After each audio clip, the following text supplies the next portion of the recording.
Shalom, selamat pagi Bapak Ibu dan Saudara-saudara.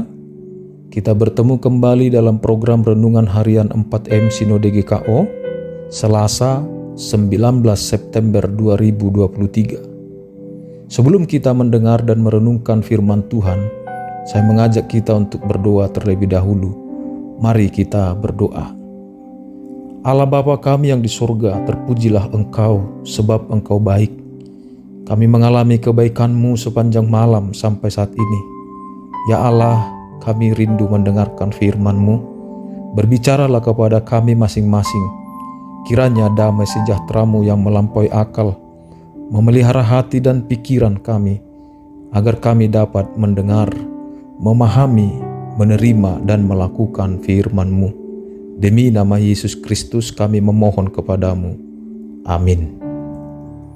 Saudara-saudara, adapun nas Alkitab yang kita dengar dan renungkan terambil dari kitab Mazmur 103 ayat 9. Saya bacakan untuk kita, demikian firman Tuhan.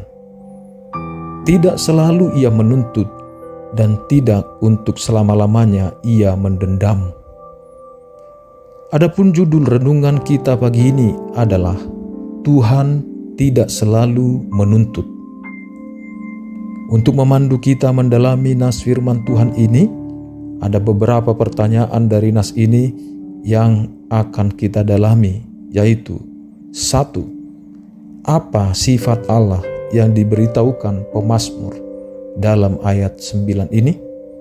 Jawabannya, tidak pendendam. Pendendam dari kata dasar dendam, artinya berkeinginan keras untuk membalas. Menuntut adalah bukti memiliki sifat dendam. Menuntut adalah meminta dengan keras agar orang lain mengembalikan apa yang kita buat atau berikan pada seseorang apabila orang tersebut tidak memenuhi kemauan kita. Sedangkan dendam adalah keinginan hati kita untuk membalas apabila orang lain melakukan sesuatu yang kurang baik kepada kita atau tidak sesuai dengan keinginan kita. Allah tidak penuntut dan tidak pendendam. 2. Apa makna sifat Allah ini bagi kita saat ini? Sebagai orang Kristen, kita diajak untuk mendekatkan diri, mengalami diri hidup Tuhan Allah kita. Allah tidak pendendam. Allah tidak pendendam bukan berarti ia tidak dapat murka. Mazmur 30 ayat 6 berbunyi, sebab sesaat saja ia murka, tetapi seumur hidup ia murah hati. Sepanjang malam ada tangisan, menjelang pagi terdengar sorak-sorai. Mazmur 79 ayat 5 berbunyi demikian.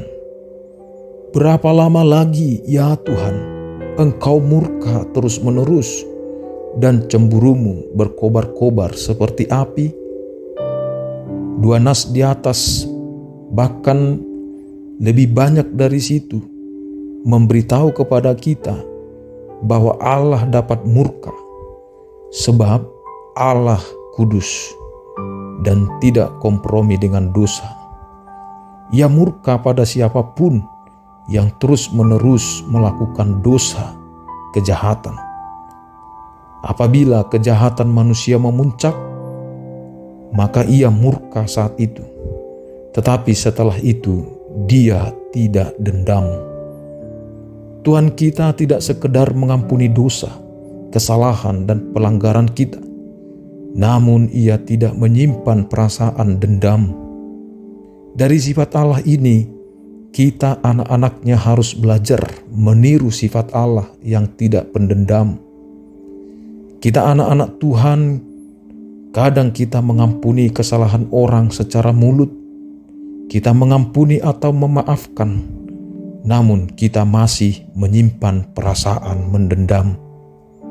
Hal itu membuktikan kurangnya ketulusan kita mengampuni atau memaafkan orang lain yang melakukan kesalahan dan hal jahat.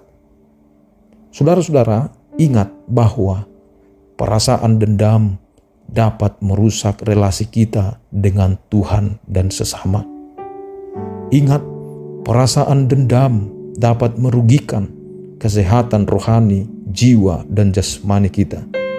Karena itu, mari kita meningkatkan karakter tidak pendendam seperti Allah kita. Kiranya firman Tuhan hari ini menguasai hati kita. Tuhan Yesus Kristus memberkati. Mari kita berdoa. Allah Bapa kami yang Maha Kasih, yang kudus, yang adil, kami mengucap syukur atas firman-Mu yang berbicara kepada kami. Kiranya firman-Mu dapat kami terima dan lakukan. Ya Allah Tuhan kami, berkatilah anak-anak-Mu yang mendengarkan firman-Mu, pimpin pikiran, perasaan, kehendak, dan hati kami sepanjang hari ini, dan dalam melakukan aktivitas keseharian kami, kiranya hikmat-Mu, kasih-Mu menyertai kami. Jauhkan dan lepaskan kami dari yang jahat. Demi nama Yesus Kristus kami memohon kepadamu. Damai sejahtera Allah yang melampaui akal senantiasa memelihara hati dan pikiran kita dalam Kristus Yesus. Amin.